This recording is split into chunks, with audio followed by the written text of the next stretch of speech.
Maybe it's the only way to cut through. I won't lose myself for anybody. I'm not sorry.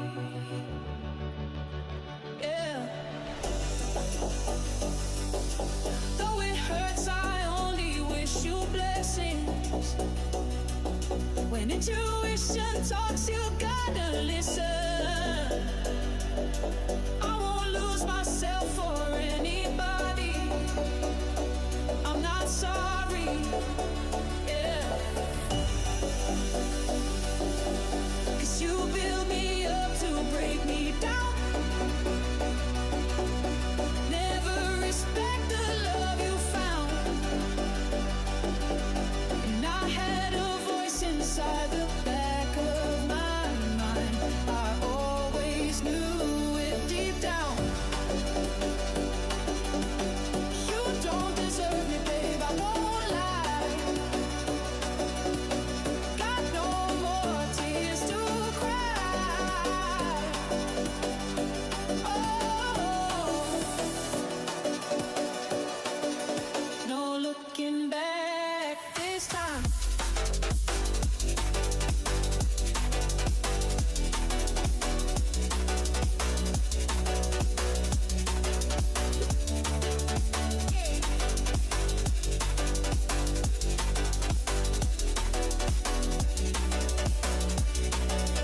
No looking back this time.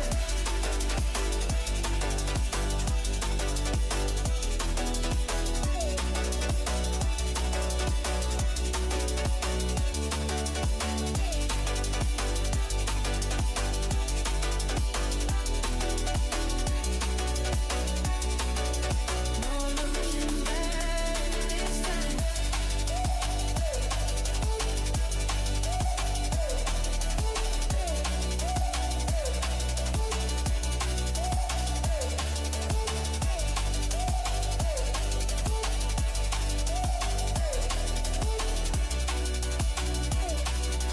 No looking back this time.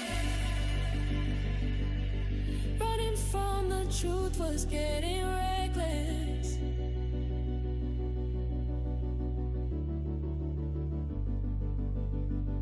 In your arms I never felt protected. Oh.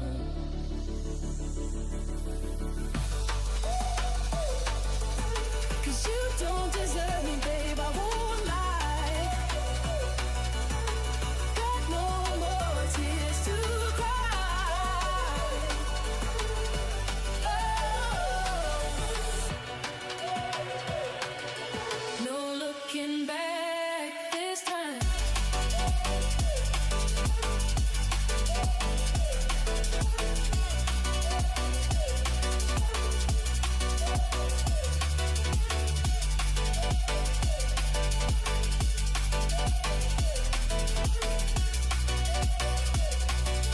No looking back this time. No looking back this time. No looking back this time. No looking back this time. No looking back this time. Evening. I hope you can hear me okay. I was going to do a conspiracies and rabbit hole show tonight, but I decided that I'm going to do a bit of a deep dive into the deep, dark depths of Liverpool this season. I wanted to have a look at a number of things, player influence, players. Wanted to look into heat maps, first halves to second halves, formations, and a lot more other stuff. So we can get into that tonight. I'll do a preview of the Leeds game tomorrow. So we'll pick that up tomorrow for the Leeds game. But I think this is kind of important now because we basically watched Liverpool now go on this unbeaten run, and we still see all the same problems that we seen at the start of the season again. And a couple of individuals seem to be saving our asses by the looks of it. And we seem to be getting through games by the skin of our teeth. And I just want to kind of look over that a little bit more. And I also want to have a look at the Premier League as well, because there's some interesting things that I've noticed. And if you have been tuning into a couple of the other shows that I've been on, then you can understand some of the stuff that I'm going to talk about. I'm not going to talk about XG. I'm not going to talk about goals and assists and all that stuff. I'm not going to get into those numbers. I don't think that's relevant right now. But I think it's relevant to kind of look at some of the games where this started to fall apart and has continued, has basically just continued. What we're doing now is like I've said it on a couple of shows, it's like safe mode. It's like he's pressed the button and he just wants to like not go forward, not go back, just stay, make a game really boring, make the opposition fall asleep, and then potentially nick a goal, like through a set piece, through a brilliant bit of play, a brilliant individual thing, nothing to do with the team, nothing to do with his tactics, all to do with just talent. And, you know, luckily we've got a lot of talent. Like that seems to be what's getting us through, is we have a lot of talent, and our talent is saving his job by the looks of it. That's the thing that no one talks about, Christian, is we've lost 9 in 12 games. We lost nine games out of 12. Nobody seems to be talking about that. That seems to have just been erased from people's memories. Like it's forgotten. Like that just seems to be forgotten. How bad that was. Like that was bad. I'll show you how bad it was when we compare it to Liverpool over the last, I don't know, eight or 9 seasons. So I'll show you this. I'll show you this, and you will see how bad that was. Okay. I think it's here. Actually, is it here? It's here. So just bear with me. Okay, so if we have a look at league analysis, just want to check that you can see my screen. Yeah, I'm just going to take you off the screen 2 secs. So we can see league analysis from 2004, 2005. Okay. I'm just going to bring this up just so you can see the whole screen. I'm just going to zoom out so I can fit it all on, and then you will see everything. Okay, you can see everything now. You see every single game that we played in the Premier League since 2005. Okay. And what I want you to notice is I want you to notice that those red marks there, 1, 2, 3, 4, 5, 6. Okay. So that's 6 losses. Yeah, they're in the Premier League. Then you also have the 3 losses that we had from the 2 in the Champions League and 1 in the League Cup. Yeah, so you've got 9 losses there, and then you've also got 2 draws. So you've got 9 losses and 2 draws in the space of 1, 2, 3, 4, 5, 6, 7, 8, 9. So you've got 9 wins. 9 wins, including 2 in the Champions League. So you've got 9, 10, 11 wins. Then you've also got the Southampton game, which we won by the skin of our teeth. So then you've got 10 wins. Yeah, 10 wins, 9 losses, 2 draws in this amount of games. I think we played 30. Actually, I think we played 28 games in total. Have we played 28 games?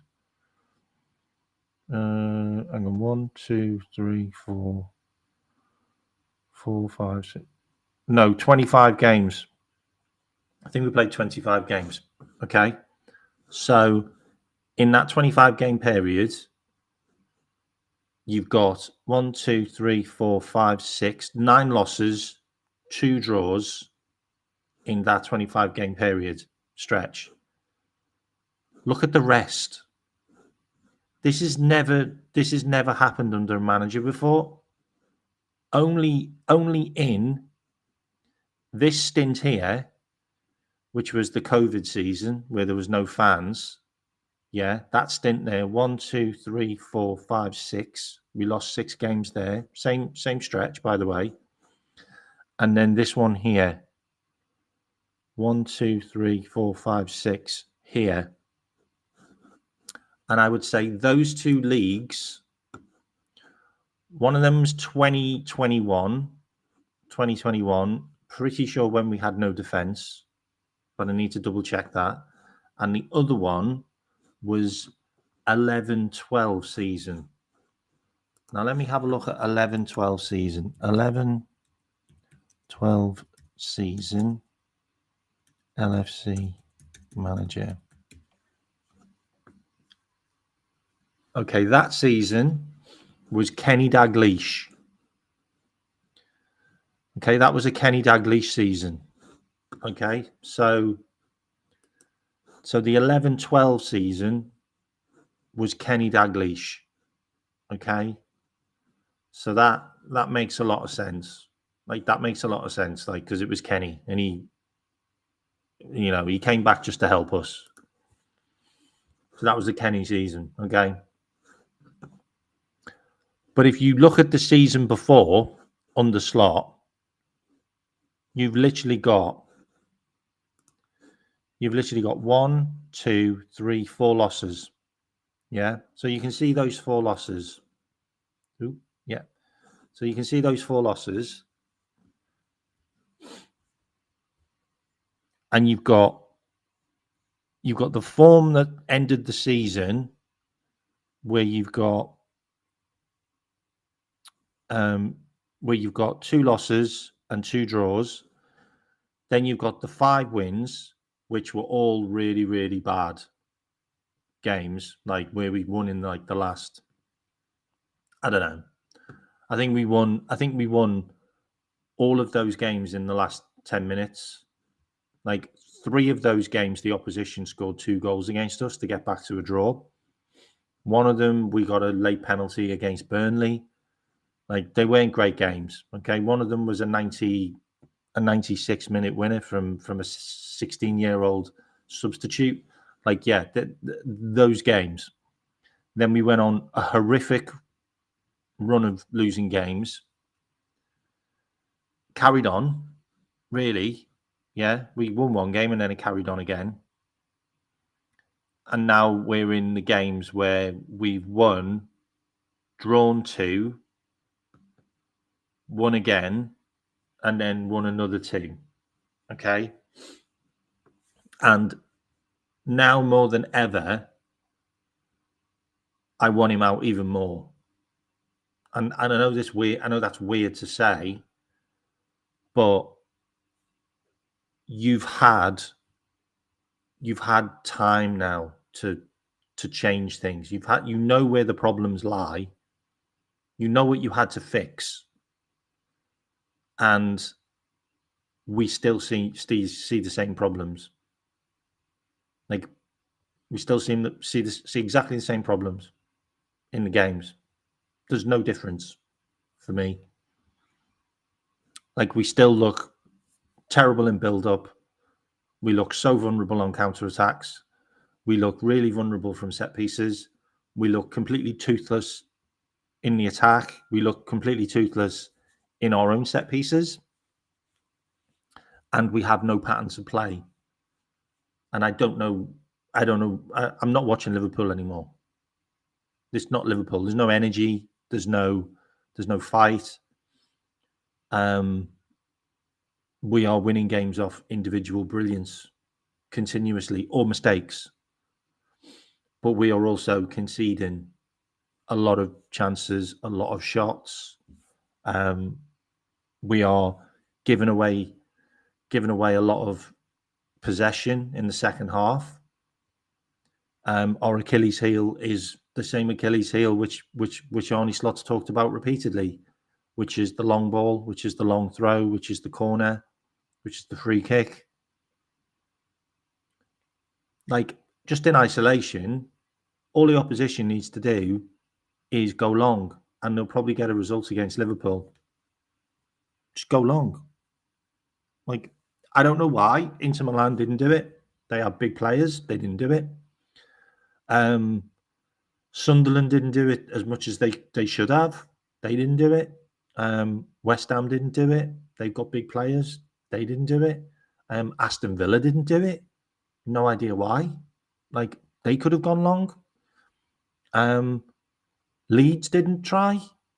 Like, they tried to play through us. And then you've also got Tottenham. Tottenham didn't do it, which was interesting because, I mean, they did at the end. But they didn't try enough to go long. And the crazy one was the game at the weekend. Like, they had a 6'6" striker and a 6'5" striker on for the second half. And Wolves didn't go long. Didn't try the long ball. Didn't even try the long throw. Like, no idea. Decided they were going to try and play through us. Interesting. So we've got this little interesting scenario there where I just brought up the games. Now, there was something else in here which I wanted to show you, which is the league table. And what I found really interesting is I spoke about this on Don's show last night, and I didn't realize it was as bad as it was. But there's only one team in the top 14 teams that has conceded more goals than us, and it's Manchester United. So if you look at the goals conceded, Fulham are on 26 now, actually. So Fulham are level. Brentford are level. So we've got 26. Manchester United have got 28. Obviously, this was before they played their games. Brentford have now got 26 goals conceded. Fulham have got 26 goals conceded.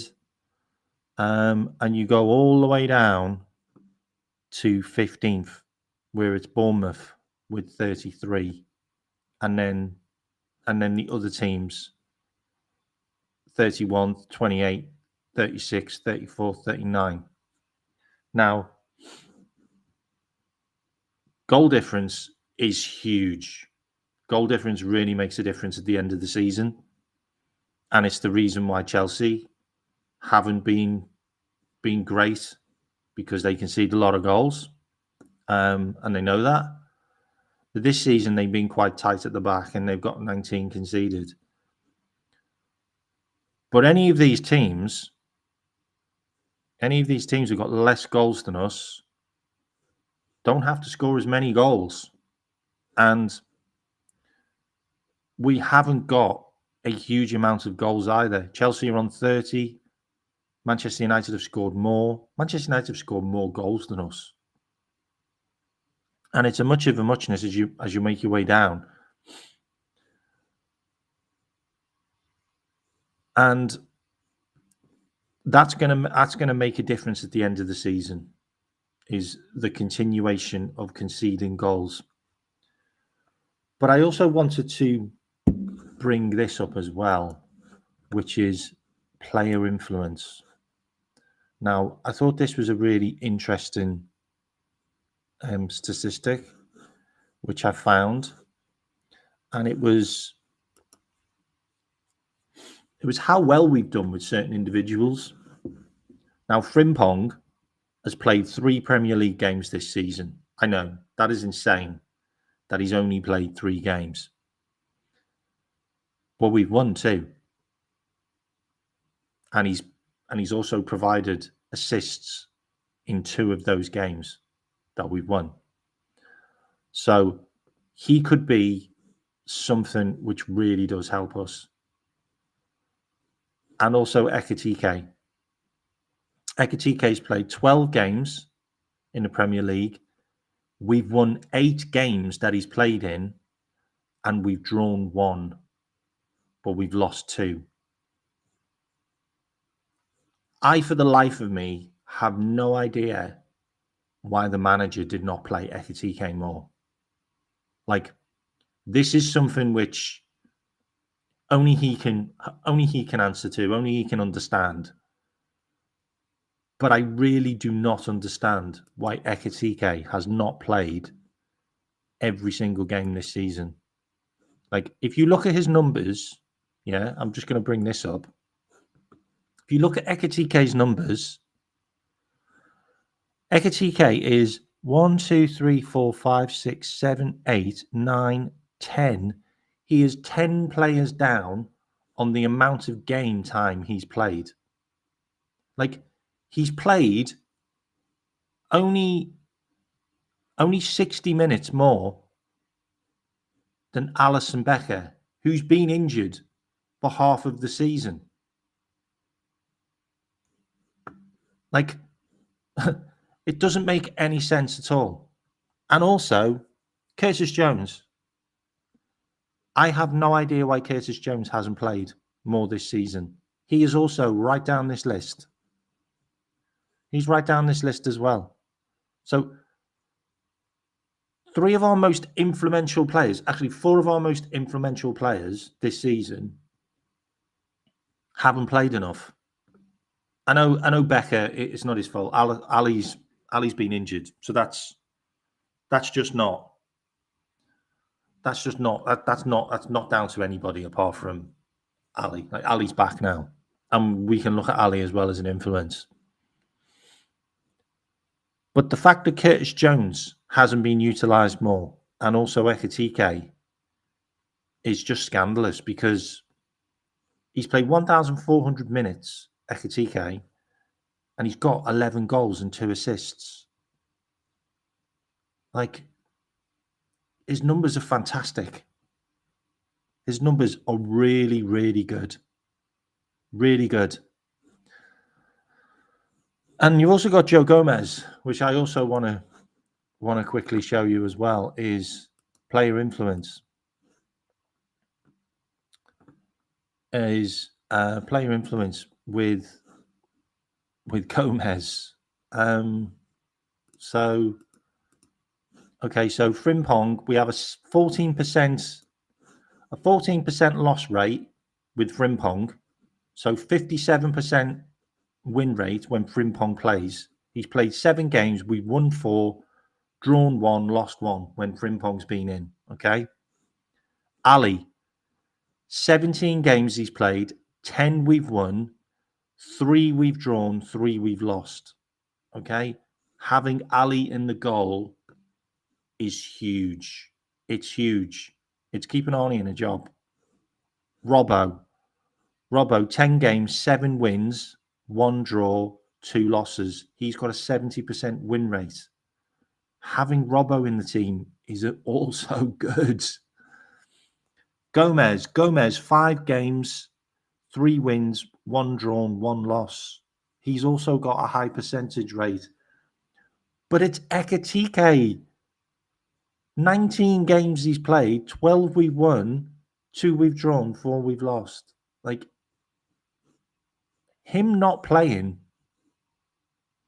I can't get my head around. Mamardashvili really isn't good. It's really not good. Mamardashvili, we've lost a lot of games with Mamardashvili. We've lost 5 games in 9 when Mamardashvili's played. I'm not saying he's the reason, but it's not good. And also Kirkes, by the way. Kirkes, 8 games we've lost with Kirkes in the team. That's not great. That's really not great.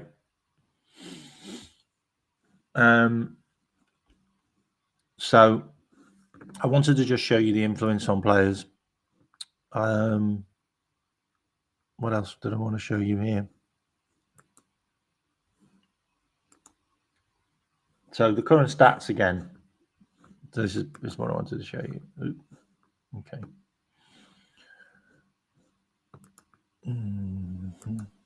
Okay. So as you can see, we've got Virgil van Dijk on 2,100 minutes. Szoboszlai on 2,100 minutes. Konate 2,000 minutes. Gravenberch 1,700. Salah 1,500. Wirtz 1,500. McAllister 1,500. He's played way too much football. McAllister. Way too much football. Cody's played a lot. Kirkes has played a lot. Ekitike hasn't played enough, if you ask me. And then you've got other players like Rio's 192 minutes. Endo's injured. Chiesa's really not played a lot. He's played 5 games, 2 goals, 3 assists. 3 assists he's got, by the way. 3 assists Chiesa's got. Just like, I know. Unbelievable, isn't it? Frimpong's also got a goal as well, in case you didn't know. He scored. Joe Gomez has also got 2 assists. And obviously Isaac's out. But yeah, wanted to show you that. So let me stop sharing that. So I'm going to bring you back in. So a couple of other things. And I wanted to bring this up, which is about Arsenal. Because I hear a lot of people saying that, oh, Arsenal, we're similar to Arsenal. We're playing kind of the same type of football as Arsenal. Like, we're not great to watch. We're not really that good going forward. The difference is Arsenal will finish 2025 unbeaten at the Emirates. 34 goals scored, 6 conceded, 8 clean sheets. Like, that is ridiculous. Like, they are really, really good numbers for keeping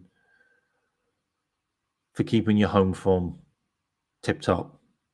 And look, I get it. I get it that teams get chances against them, but we're not like Arsenal. Like, Arsenal apply a lot of pressure on teams. Like, I know Arsenal have had I think 5 or 6 own goals recently. They're own goals because the opposition are under siege and they kick the ball into their own net because they're trying to clear it. I do worry about that. I do worry about he's going to have to be our goalkeeper eventually. He's going to have to be our goalkeeper eventually, which is a bit scary. It's a bit scary not having Ali. And then I also wanted to kind of shout out to some of the new boys, because the last 6 goals for Liverpool have all been contributed by the new boys. You know, the last game we got a goal from Vert, we got an assist from Ekitike. Game before that, goal from Ekitike, assist from Frimpong. Also assist from Frimpong and the goal from Gravenberch.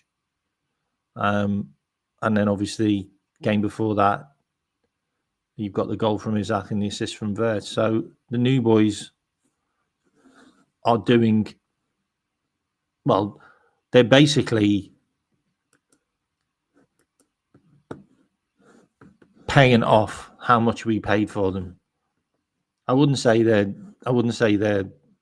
involved in the tactics, because there doesn't seem to be any. Like, this was the Frimpong goal. This was the Frimpong assist. Like, if you want to tell me that that's a pattern of play, then you can tell me it's a pattern of play, but that's not a pattern of play. Frimpong got the ball and just went, fuck it, and just decided he's going to go and take on 3 players and cut the ball back to Gravenberch, who was stood there unmarked. That's not a pattern of play. That's an individual just going for it. That's what it is. And he's also in a position that he doesn't normally be in. Like, that's not normally Frimpong's position. Frimpong's normally a wider player. But he decided, because he underlapped Kirkes, because that's what he's supposed to do, that he decided, I'm just going to take a few players on. And we scored a goal. But look at the team. Look at the team. And I've heard Mike Dash say this again. Like, Konate and Virgil van Dijk are in the midfield position. Konate and Virgil van Dijk plays number 10s for Liverpool. Virgil van Dijk is on the edge of the opposition's penalty box. There is nobody else behind him apart from Konate. That is the last line of defence. Like, that is it. That is how high up Liverpool are, that we have Kirkes, who is the left back, in the penalty area. We have Ekitike in the penalty area. We have Alexis McAllister in the penalty area. We have Curtis Jones in the penalty area. We have Wirtz in the penalty area. Our defensive shape is no defensive shape whatsoever. It's literally Virgil van Dijk and Konate just stood in the midfield. And you've got Chiesa, who's about to run forward. You've got Gravenberch, who makes a run into the box. So then there will be 1, 2, 3, 4, 5, 6, 7. There will be 7 Liverpool players in the penalty box when we score the goal. That's insane. That's insane. Like, what if we don't score the goal?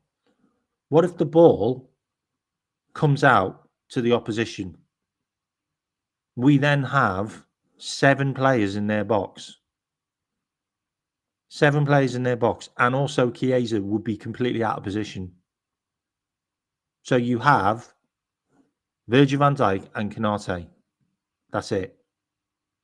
Like, I mean, I'm talking like, that's just nuts. That's just nuts. Like, that is ultimately the main reason why we are what we are right now. And this is the cutback. Like I said, there is 1, 2, 3, 4, 5, 6, 7 players, because they're all in the box. 7 players. And luckily, that ball goes through to Gravenberch. Because if it doesn't go through to Gravenberch, it goes through to a Wolves player.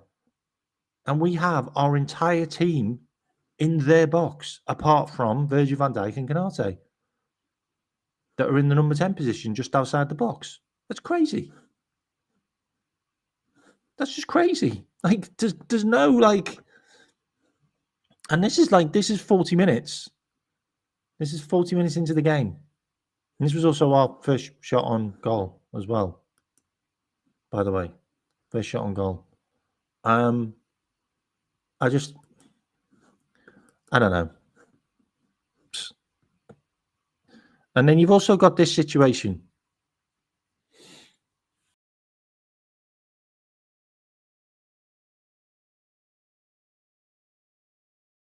Like, why is Kirkes there? Like, I can't get my head around it. I can't get my head around this inverted left back, inverted right back situation that we play. Like, I don't understand it. Like, what is Kirkes going to do there? Because he isn't a forward. And I also have to ask the question, why do we not have a forward in the box? Because our forward in this situation is in midfield.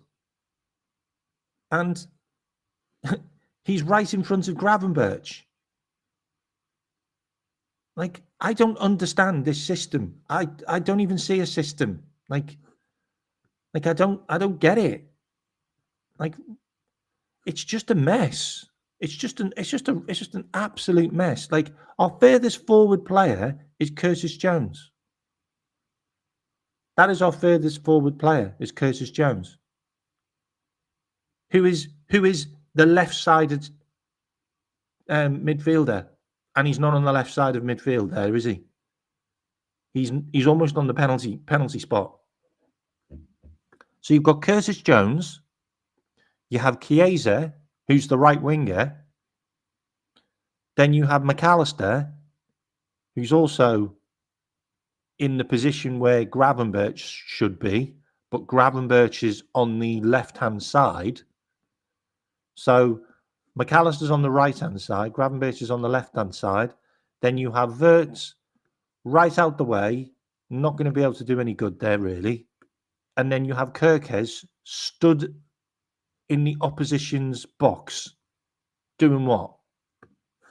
Like, what's he doing there? And this happened last season, by the way, with Andy Robertson. This happened last season repeatedly with Andy Robertson, just wandering into the box and just stood there. And what are you supposed to do there, mate? So you have 1, 2, 3, 4, 5, 6, 7, 8. You have eight players ahead of the ball, and you have Wolves with 1, 2, 3, 4, 5, 6, 7, 8, 9, 10. I have everybody back. So we have 8 on 10. Yeah. And we've obviously got Virgil and Canate behind these, but that's it. That's the last line of defense again. I don't get it.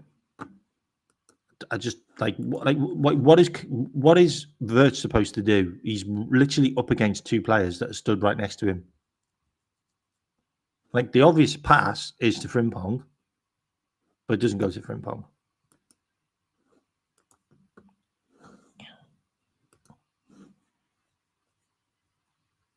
And this is the same situation.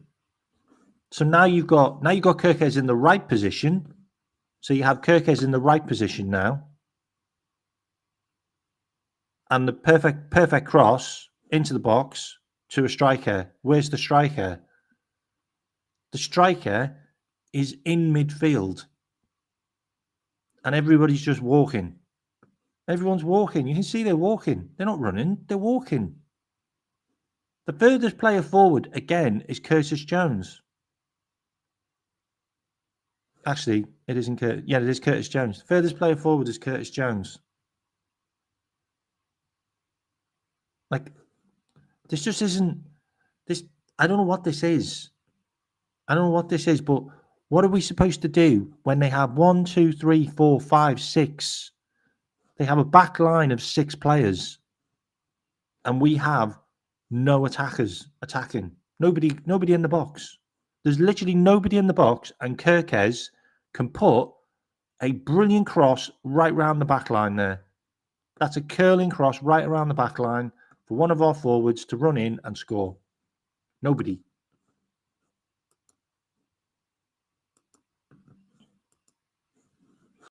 Nobody.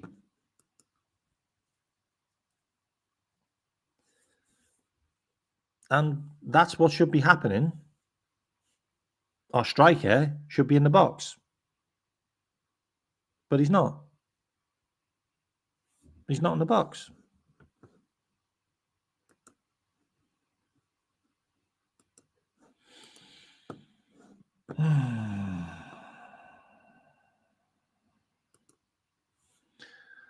And this was the passing network in the game. Like, look how isolated Chiesa was. And you wonder why Mo Salah has had a bad season. You wonder why Mo Salah has had a bad season. You wonder why Mo Salah hasn't scored and hasn't been involved in as much as you want him to. Because every single game, the right winger and the right back are completely isolated. Nothing about Liverpool is right-sided anymore. It's all left-sided. Everything goes down the left. Every passage of play and build-up goes down the left. You can see it starts from Kanate to Virgil to Jones. Gravenberch doesn't even use the right hand side. He goes to the left. Then you've got Kirkes. Then you've got Wirtz. And obviously you've got Ekitike, who wasn't involved at all. Like, very rarely involved in that game either. And that is the story of Liverpool. That is just the story of Liverpool right now. Everything is down the left-hand side. And it's all to accommodate this guy. The whole season under Slot was to accommodate that guy. It wasn't to accommodate Salah. It wasn't to get the best out of Salah. It was to get the best out of Cody, because Arne Slot was convinced that Cody was going to be the heir to Salah. He was convinced that he was going to get the numbers that Salah can provide out of Cody. That is the only thought process I have in why you would switch everything from the right-hand side to the left-hand side. Why you completely isolate your best player who's provided you more goals and assists than anybody else ever in Liverpool colours. Like, why you would do that? Because you switched it to give everything to him. Maybe he invited him. Maybe he invited him to Christmas dinner last year, and Salah didn't, because he doesn't celebrate Christmas. I don't know. But this also got posted today. Cody was announced as a Reds 3 years ago. Cody comes back into the team now. Everything goes back to normal. Everything goes back to the way it was now, because we've got Cody back and we've got Conor Bradley back now. So now we go back to what we watched all season.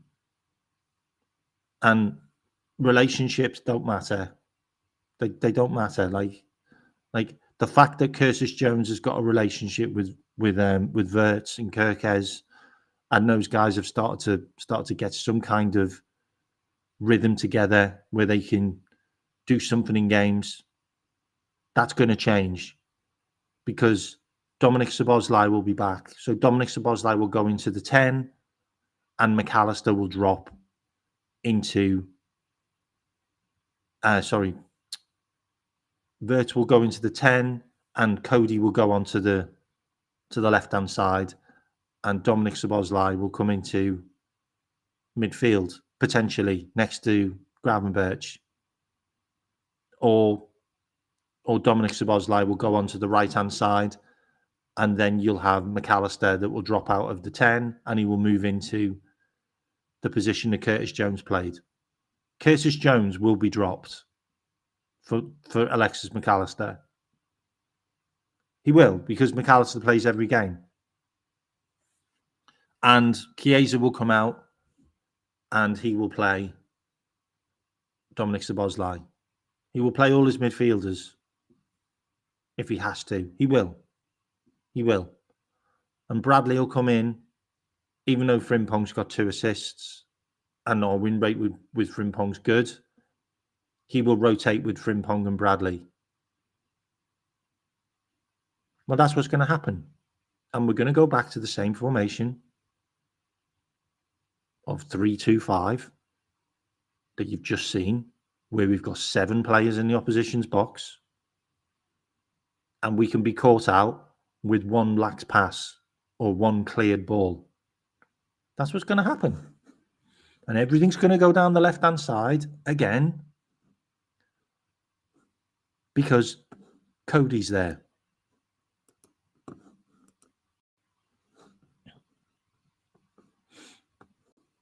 And these numbers will continue. And these numbers will continue. We have to score goals first. If we don't score goals first, we don't win games. These are all the games we've won this season. Look at them. Bournemouth, Newcastle, Arsenal, Burnley, Everton, Villa, West Ham, Leeds. Sorry, not Leeds. Brighton, Tottenham and Wolves. They're all our wins this season because we scored first. If we don't score first, we lose. And these are all the games we've lost. Palace, Chelsea, United, Brentford, City, Forest. All the games we lost in the Premier League, the opposition scored first. Even the Sunderland game, we drew that game because they scored first. The Leeds game was the first game that we've got any points where we scored first. Sorry, the Sunderland game's the only game where we've got points where the opposition scored a goal first. But remember, that Sunderland game, if it wasn't for a Chiesa clearance off the line in the 92nd minute, we'd have lost. And that would have been similar to every single number this season. Opposition score first, we lose.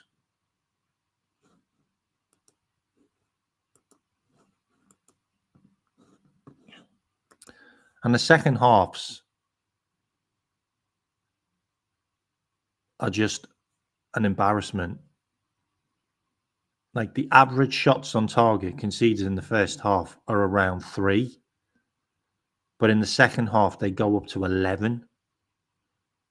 And Tom Little brought a stat up yesterday on Dom's show. And it basically said that when we score, the opposition get better. like what? So when we score goals and we're winning in games, the opposition improve. That's crazy. That's crazy. It means we're going in the opposite direction. And also, Virgil van Dijk is like number 1 in the world for headed clearances out of any other team. Like, that's insane. Out of any other defender, that's just insane. That's not a good number. That's not a good record to have.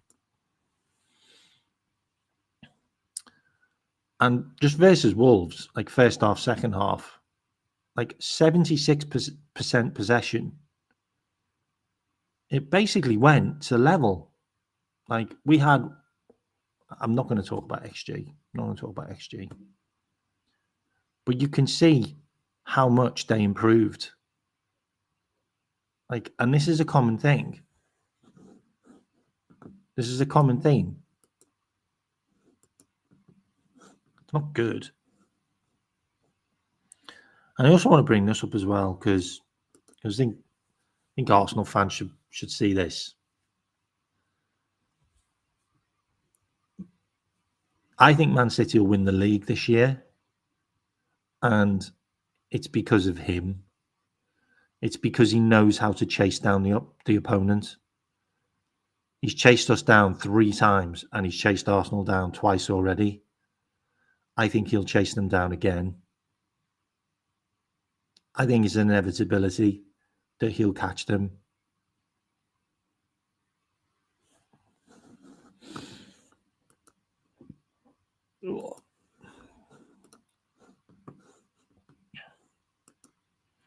Right, what else have I got for you?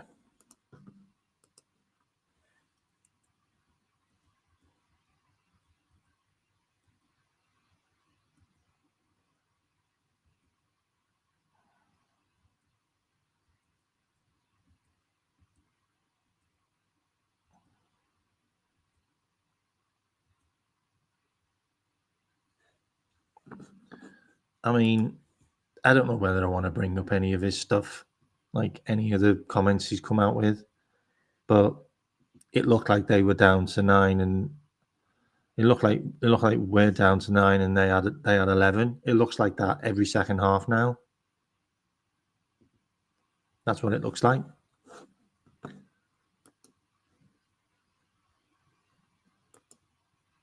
That's genuinely what it looks like. So, what else have I got that I wanted to show you? So, let me share my screen. So, is that? So, is this the numbers? I think it's this one. Yes, that one. So, yeah, Slot did say that, mate. Slot did say that.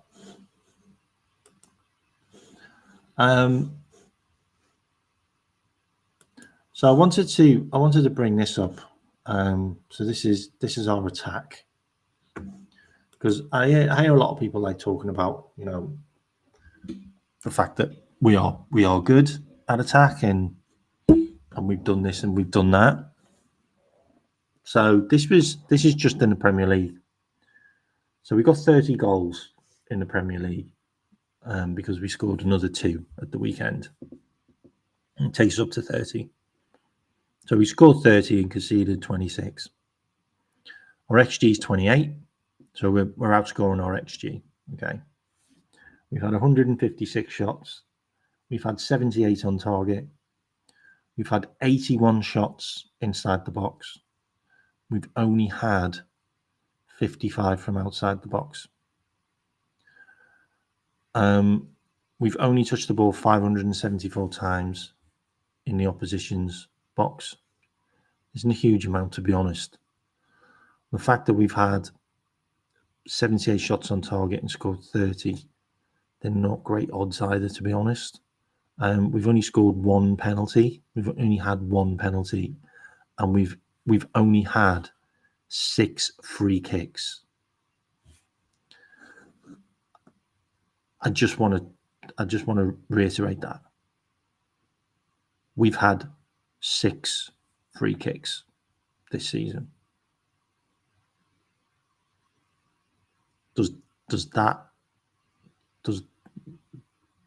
Does that fill you with any kind of, oh, attack's amazing? Like, we're constantly putting the opposition under pressure. We had 6 free kicks that have been on target this season and scored 1. Like, that's not enough. That's not enough. And we've hit the woodwork 7 times. Our crossing has been horrendous. 18% conversion rate from our crosses. That's really bad. That's really bad. And defensive, I mean, We've had a penalty saved. We've had 57 blocks. I don't think that's enough blocks, by the way. I genuinely don't think that's enough blocks for a start. Out of what, 25 games I think we played. We've had 9,000 passes. We've had 45% long passes completed, which is not bad. We've had 92 corners. Can we talk about this? Can we have a conversation about this? We've only scored 2 goals out of 92 corners.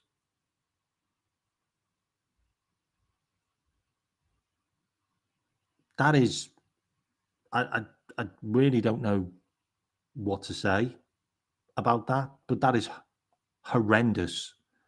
That is a horrendous conversion rate from corners in itself. 92. And physically, we've won 895 duels and we've won 320 aerial duels, which is pretty insane, to be honest. And we've got 1 on goal and we've been offside 38 times.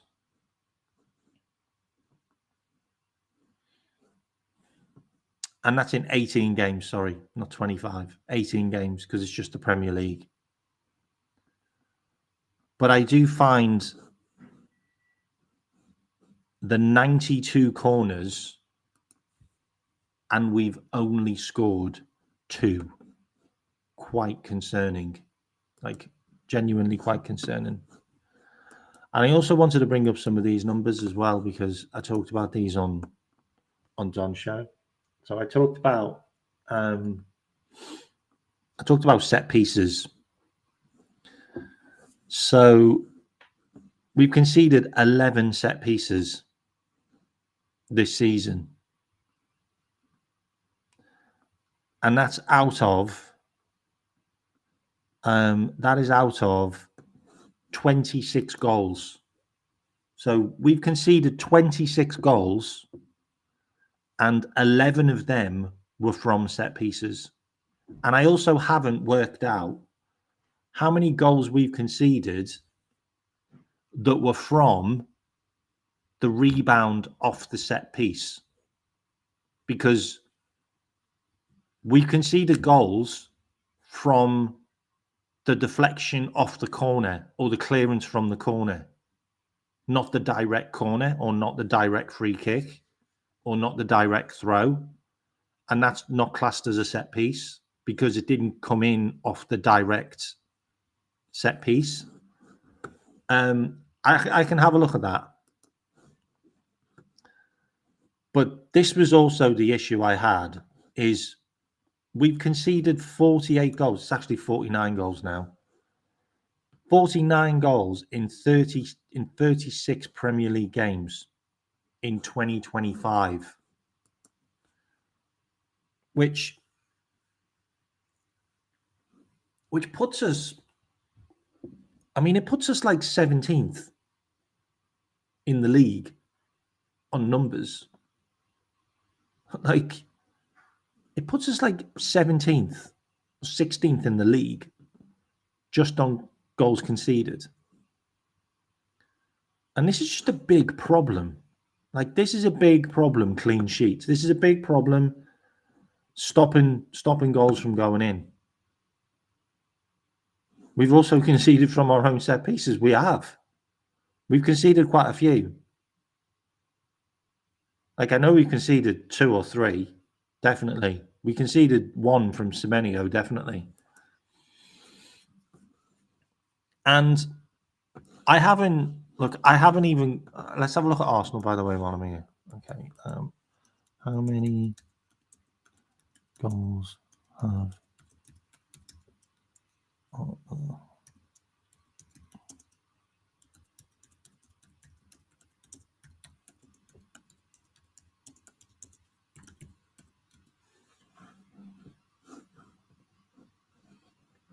4. Arsenal have conceded 4. Podge. Arsenal have conceded 4 and they've scored 10. We've scored 2. Like, by the way, if you do want to see more of the conspiracy stuff, join my channel.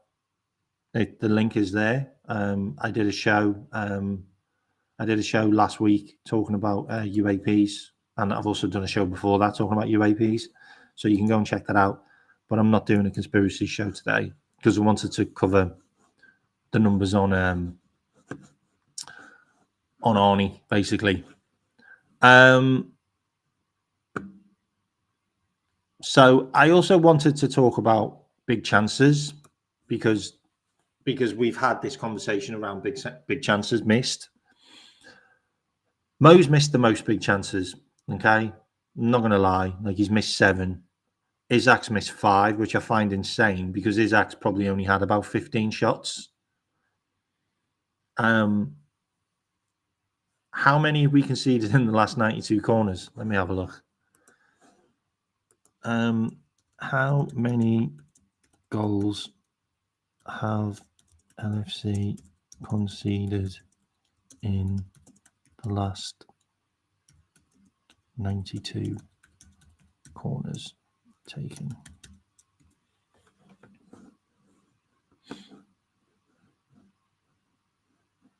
Wow, okay, so the 92 corners, we've conceded 11 goals out of those. An average conceding 4.72 corners per game. So if you want to break that down and divide that by 18, let me divide that by 18. I'll do a calculation here. What is it?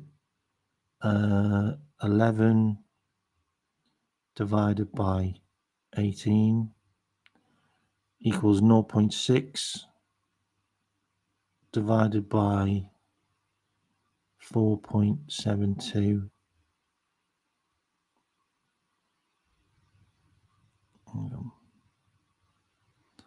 Okay, so that's 18 games, 11 goals.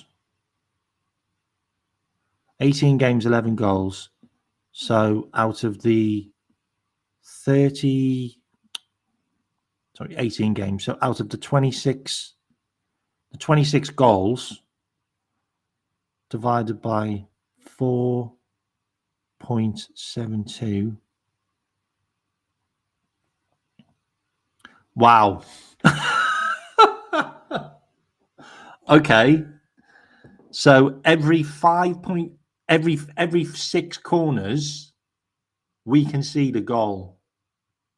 Okay. From every 6th corner, we have conceded a goal. So it's 1 in every 2 games. Yeah. That's mental. Like, for me, I think you sack the set piece coach. I think you sack him. Like, I genuinely believe you sack him. And I don't know why. Like, I don't know why that hasn't happened. Like, why haven't we sacked the set piece coach? Like, this is an Achilles heel. This is something which catches us out. Catches us out. How many shots on target have LFC had from corners from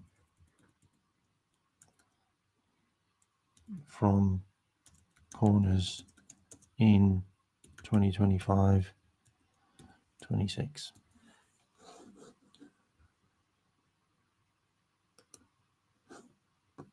Okay, so we've registered 78 shots on target. Hang on. 78 shots on target from all types of play, open play, free kicks, corners. It doesn't give me that. But we've only scored 2 goals from set pieces. 100%. 100%. Aaron Briggs, Arnie Slot, out. Like, if you're getting rid of Arnie, you're getting rid of Aaron Briggs. Sorry. And you know that we got him from Manchester City, by the way. He came from Manchester City. That's crazy. We don't have a set piece coach. I don't think so. I think you're right. I think we have just given a coach the job of set pieces, and we haven't actually got a set piece coach, which is a fundamental flaw, if I'm completely honest. Like, that's not good enough. It just isn't good enough. Like, so what else did I want to show you? I wanted to show you this. 2 seconds. Let me get rid of that. Let me get rid of that.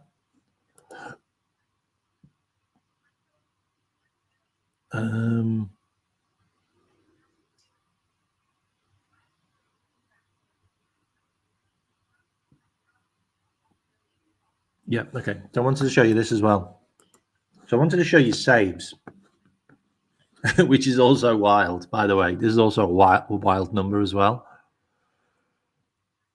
So in the Premier League, we've got 17 games on here. So we've obviously played more games. But our goalkeeper saved 39 shots. Are you saying that because you've just seen this? Because this is pretty scary, mate. Okay, so we have conceded 39 shots, okay, in the Premier League this season, yeah? 21 are in the penalty area and 16 are out of the box and 2 are in the 6-yard box. How many goals have we conceded? How many goals have we conceded? We've conceded 26 goals. We conceded 26 goals out of 39 and 39 saves. Like, we haven't had a huge amount fired at us, but there's a lot going in. Like, there's a lot going in. That, for me, is pretty scary. I've got to say, that's pretty scary for me, that. Looking at those numbers. So, blocks-wise, we've blocked 52 shots in the Premier League. We blocked 27 crosses and we blocked 124. So an average of 6 a game.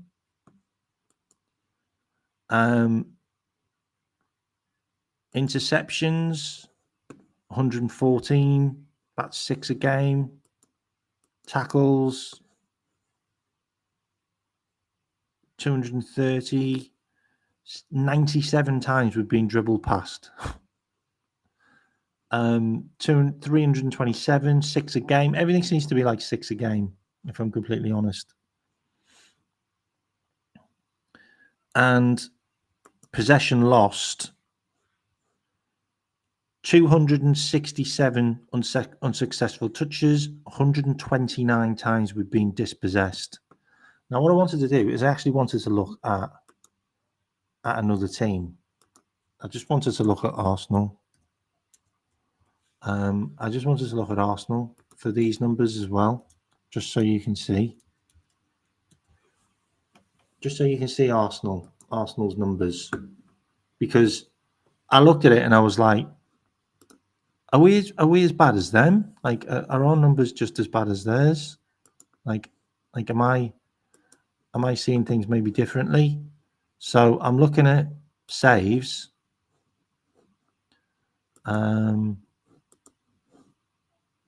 Okay, so Premier League. Actually, not per game, total. Premier League, 29 shots have been saved, 18 in the penalty area. So they're doing 6.8.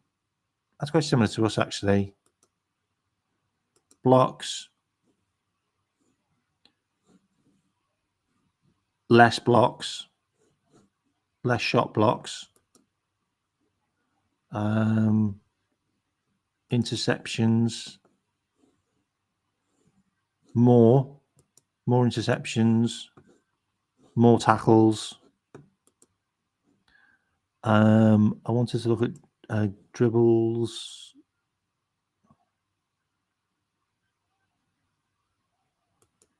Pretty similar. Aerials. What was the one I wanted to look at?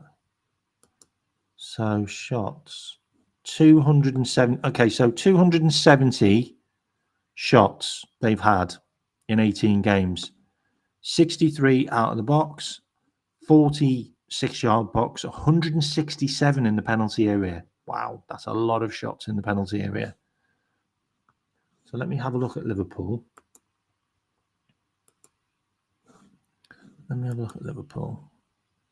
Shots all in the penalty area. 165. Quite similar. Not going to lie.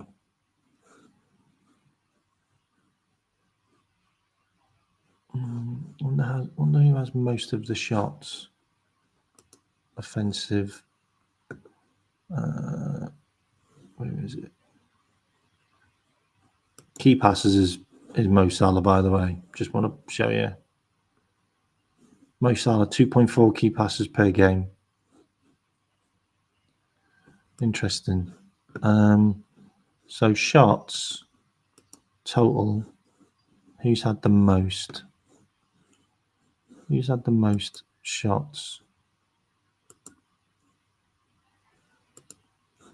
Not zones. Total. Yeah, total shots.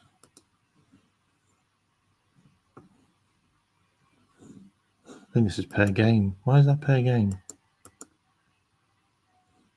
Oh, okay. There you go. Okay, so Cody's had more shots than anybody else. Are we looking at this? Yeah. Okay, Cody's had more shots than anyone else. He's had 22 in the penalty area. Ekatike has had 35. 9 outside the box. 5 inside the 6-yard box. 21 in the penalty area. He's obviously got more goals. Mohamed Salah's got 6 outside the box, 2 in the 6-yard box, 27 in the penalty area. McAllister's had 15 in the penalty area. Verters had 16 in the penalty area. Oh, sorry. Why is Hugo Ekatike here twice? Huh? Why is he there twice? He's there again. Okay, that doesn't make any sense. Isaac's had 11 in the box. Isaac's had 15 shots in total and 5 big chances missed. Wow, that's not good. Case has only had 12. Case has only had 12 shots and he's got 2 goals. Crazy. Anyway, wanted to show you those numbers as well. So basically, I've burnt myself out now. I burnt myself out from ranting. So the games we've got coming up.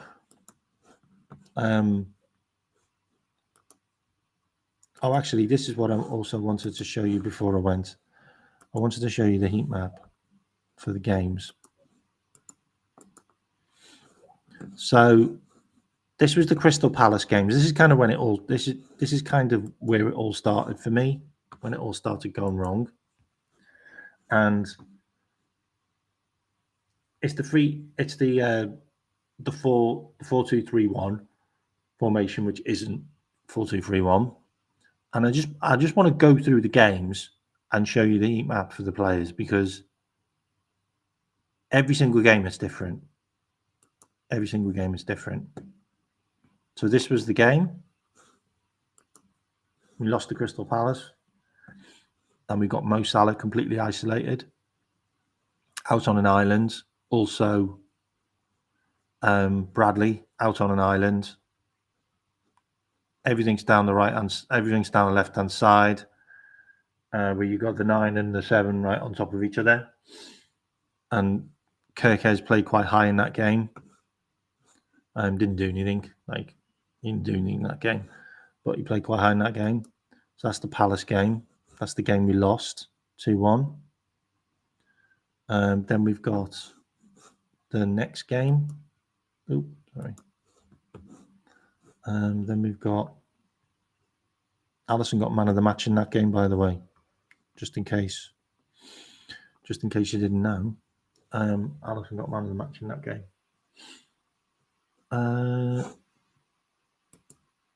Why does it not go to the next game?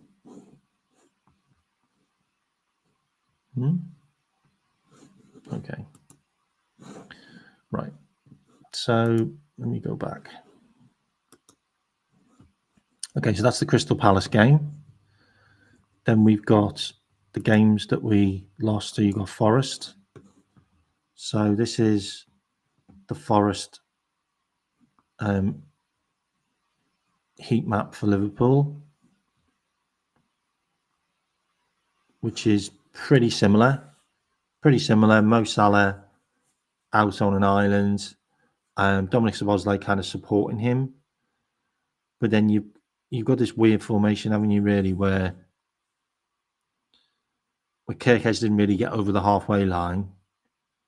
Curtis Jones played in this game as well. So you got Curtis. So you got Szoboszlai, Curtis, who played on top of each other, basically. Then you've got Gravenberch and McAllister. Then you've got Cody, Isaac, and Salah. So you haven't got Kaiser in that. You haven't got Kaiser. You haven't got Frimpong. You haven't got Bradley. Oh yeah. So you've got Dominic Szoboszlai playing right back in this game, even though he's not right back. Looks like Curtis Jones is playing more of a right back than him. That's the game we got stuffed. Then you've got the City game. Heat map. Same again. Mo Salah on an island. Really weird setup with the attack. Nobody's playing left wing, really. Like Ekitike's kind of somewhere. Then you got Vert behind Ekitike. You got Bradley in this game in the number 12, who's playing in a weird position as well. And you got McAllister and Gravenberch. Like, you just look at the formations, like they're just weird. Every game, I'm going through the formations, and they're always different. They're always different. Players are playing all over the place. Like, I'll show you the Real Madrid heat map. Real Madrid heat map looks pretty good, pretty tight. Like, players in space. You've got Konate further back. You've got Virgil van Dijk pushing a bit forward. You've got Gravenberch kind of in the middle of the defence in a more defensive midfield role. Then you've got Szoboszlai giving more support to Salah. Then you've got Robbo a bit further forward. Bradley playing more defensive. Obviously, he had to because he had Mbappe and Vinny Jr. And then you've got Wirtz and Ekitike closer to each other. So that's a game we dominated and won. And then you look at other games. So you've got the Real Madrid game, then you got the Villa game, and we can look at the lineup for this. Like, it's a bit of it's a bit mad. Like, it's all over the place again, but Salah's a bit closer to Szoboszlai. Then you've got Ekitike, who's behind Cody. Then you've got McAllister behind Gravenberch. Like, it is a bit of a weird setup, this one. It is. I understand why Mo scored the goal, because Mo was higher than most of the others, but that was a game we won. But look at the spread. There's no real connections. They're either on top of each other or they're too far away. This is the thing Mike Das talks about all the time, is it doesn't matter who we sign. The setup is so whack that it doesn't matter, because none of them have got any connections. Like, look at that game. Like, that is crazy. That's against Crystal Palace in the Cup, where we played 5 at the back with Kirkes, Kirkes in the 6. And then you got 47, who was Calvin Ramsey. You got Joe Gomez played. Robbo played as a centre-back. You got Trey Naoni in 42. You got McAllister in the 10. And number 14 was Chiesa. Number 73 was Rio. And number 68 was... I don't even know who number 68 is now. Morrison, I think. Like, just... And we got tonked. We got tonked 3-0 in that game. And then you go to... and then you go to the Brentford game, and you look at the heat map for the Brentford game, and it's another what? Like, what are we looking at here? Like, we've got Curtis Jones, who's playing. So he's the deepest player with Kirkes. Then you've got no forward. You've got no forward because you've got Ekitike and Vert on top of each other in the centre of the park. So you've got your attacking midfield. You've got your number 9 basically in midfield with Dominic Szoboszlai and Wirtz. Like, it's just weird. Like, I don't understand that setup either. That's another weird setup.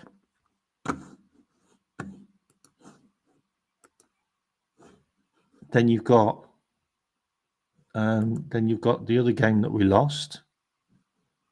Manchester United at home. Look at the setup for this.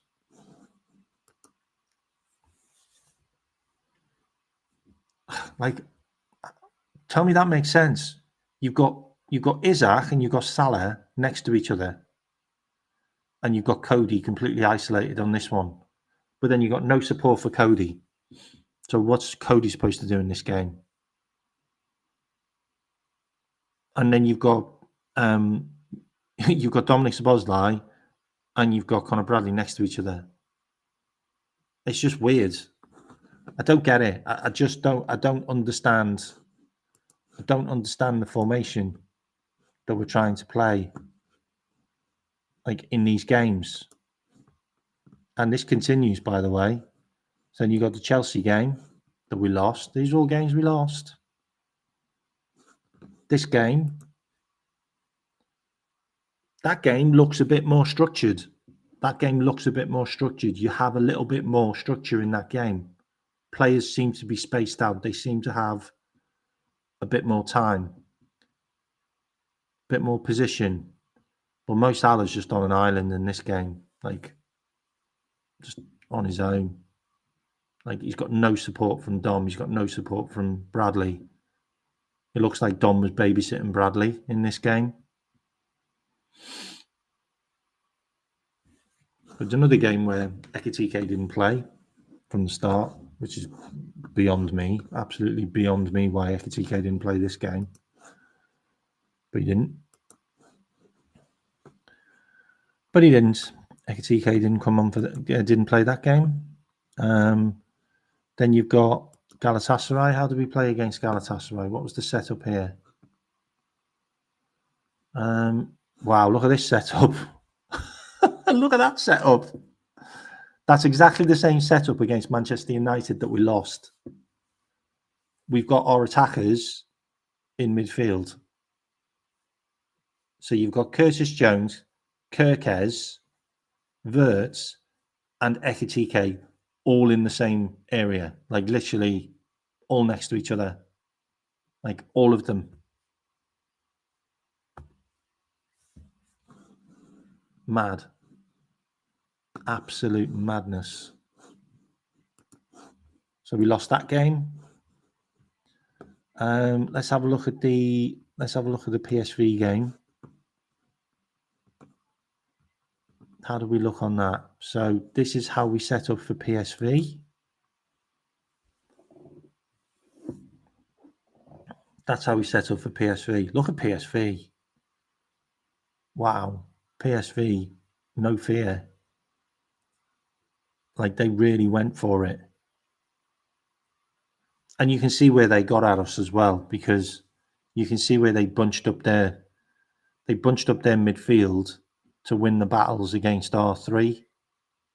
And you got Gravenberch, McAllister, and Szoboszlai all on top of each other, trying to battle with their 5, 20, and 30, which they obviously didn't. And their 17 probably had quite a lot of the ball if it came out. And then they countered us with the 8 and the 27. Interesting. I'm going to go through them. I'm going to go through those positions in a sec.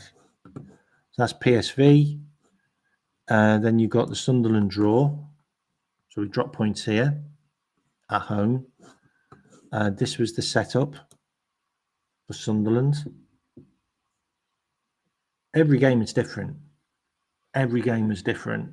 It doesn't make any sense. Like Robbo is so advanced in this game. Like Robbo and Cody right next to each other. It looks like Wirtz was more advanced than Isaac for some reason. And we obviously played Dominic Szoboszlai as the right winger. And you had Gomez basically playing as like a third centre back in that game. Weird. Another weird setup for that game. Leeds. Let's have a look at Leeds. Leeds away. What did we look like? Oh my God. Leeds away. We've basically got midfielders babysitting the left back and right back. So we've got Curtis Jones and Kirkez on top of each other all game. And then you've also got Szoboszlai and Bradley on top of each other all game. Like, I don't know what that achieves. Like, what are they doing? Are they like just passing the ball to each other, like while they're next to each other? Like, I don't understand what that achieves. And then you've obviously got Ekitike, who played on the right-hand side more, which is interesting. Because he scored his goals from the left-hand side, I believe. Interesting. But it's another completely different setup. Then you've got the Tottenham game. I'm looking at the games where we play pretty dreadful football. Like, I don't really know like what that is. Like, you've literally got 3 midfielders all on top of each other. Kirkez playing like a left winger. Kirkez played like a left winger in that game. Bradley didn't get forward at all. It's good to see that Ekitike was more advanced, but Wirtz played pretty deep in that game. And then you got Wolves at home, which is answers on the back of a postcard because we didn't play a striker. We didn't play a striker. They played a striker. Their number 14 was definitely a striker. Yeah, we didn't play a striker. Ekitike played in midfield. Yeah, really interesting. Like just 1, 2, 3, 4, 5, 6. I mean, that explains why there's 7 in the box all the time. That entire bunch were in their box. Crazy. What I did want to look at is I quickly wanted to have a look at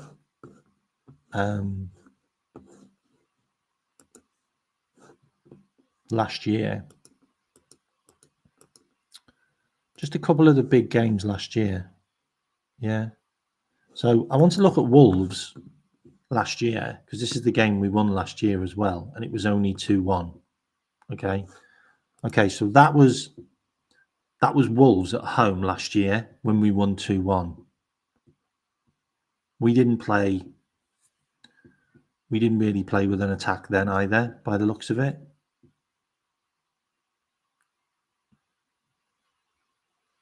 But it does look a bit more structured. I'm not going to lie. I mean, Canate, for some reason, played most of the game in midfield.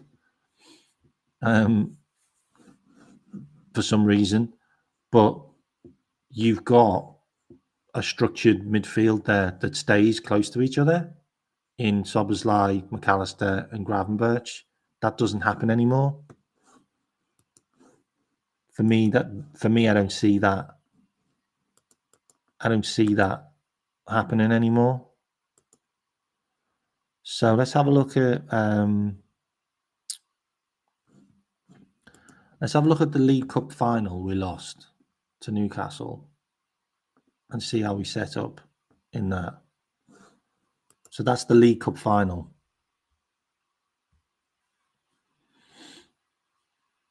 That was the League Cup final last year that we lost. I mean, you've got Mo Salah on an island. You've got, I think the 78 was Bradley in that game.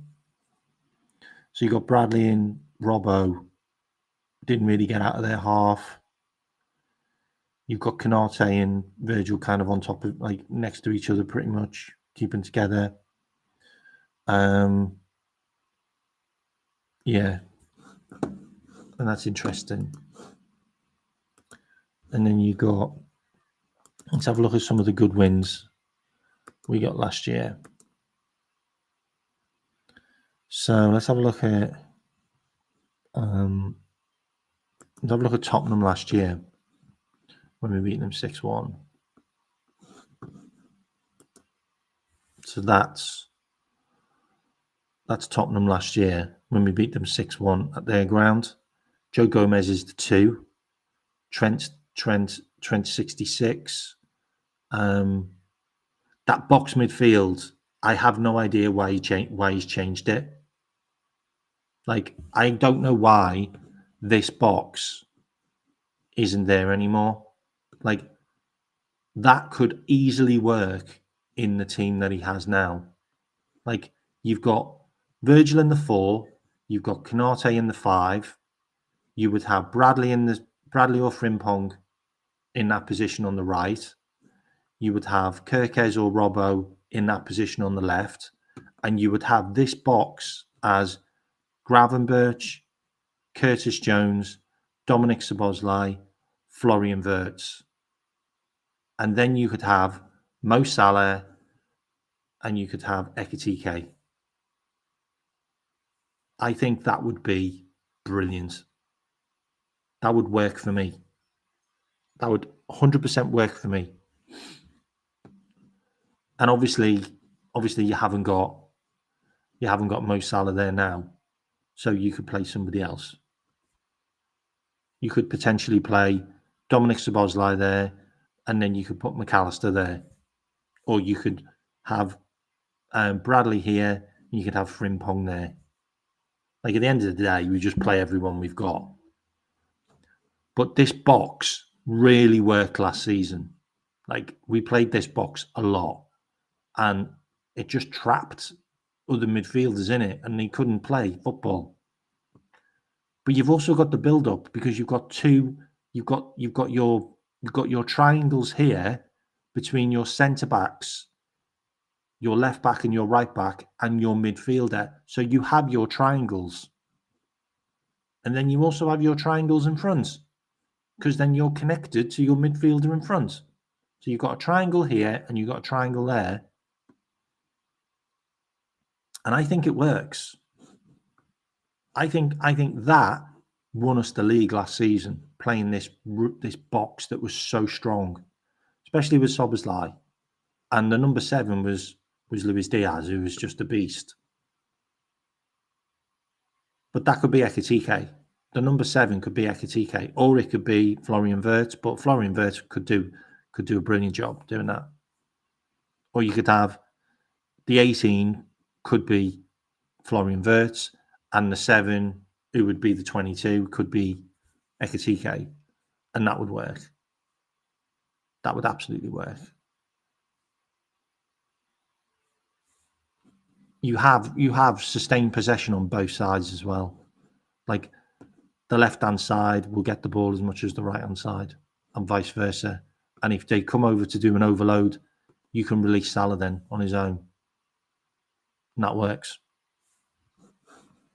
Anyway, I've waffled on enough. All right.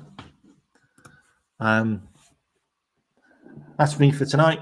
Hope you enjoyed the show. If you can hit the likes and subscribe, that would be brilliant. I might do a match preview tomorrow for the Leeds game. If I don't, then I'll see you around. Is there anybody else live? Probably not. I'll have a look.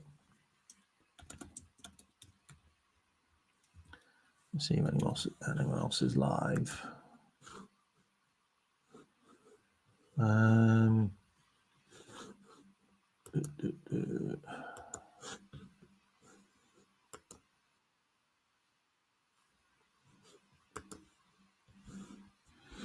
Let me see. Anyone else is live?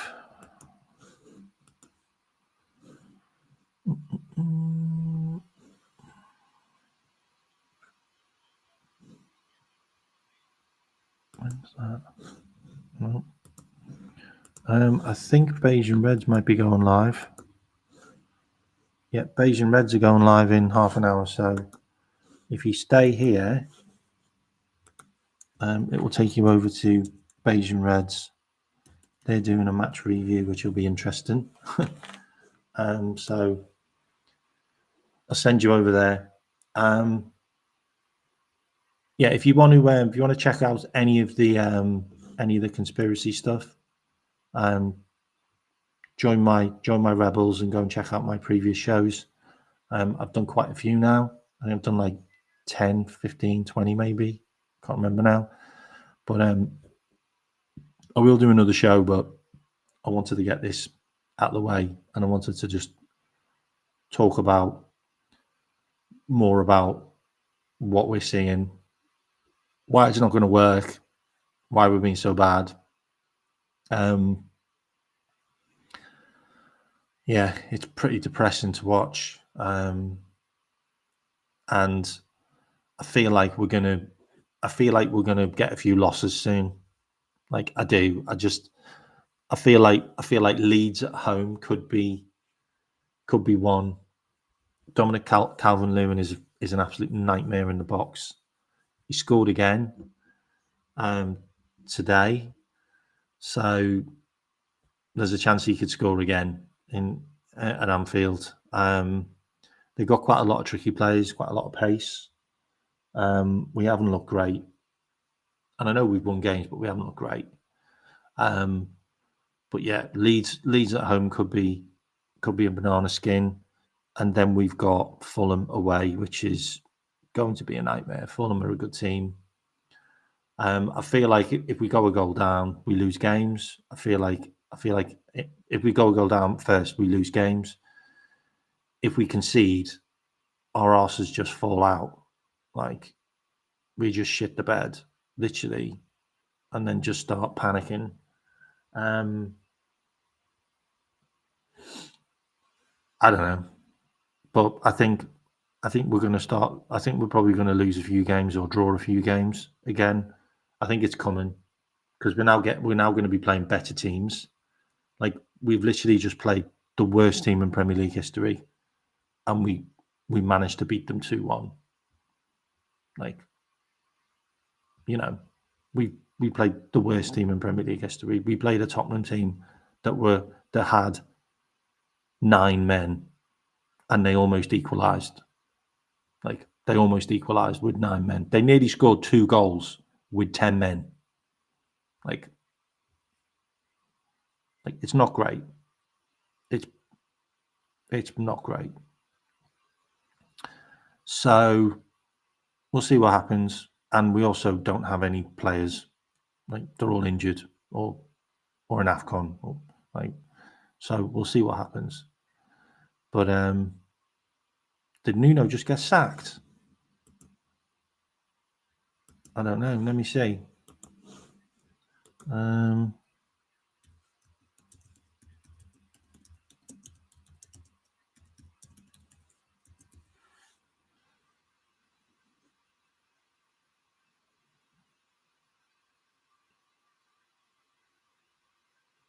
No, not yet.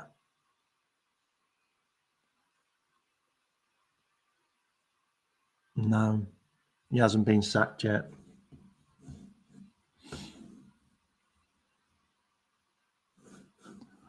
Hang on, I will check.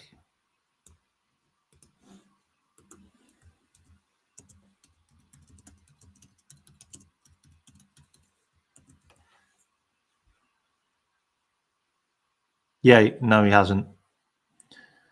He hasn't been sacked yet, but he's under enormous pressure. No, he hasn't been sacked yet.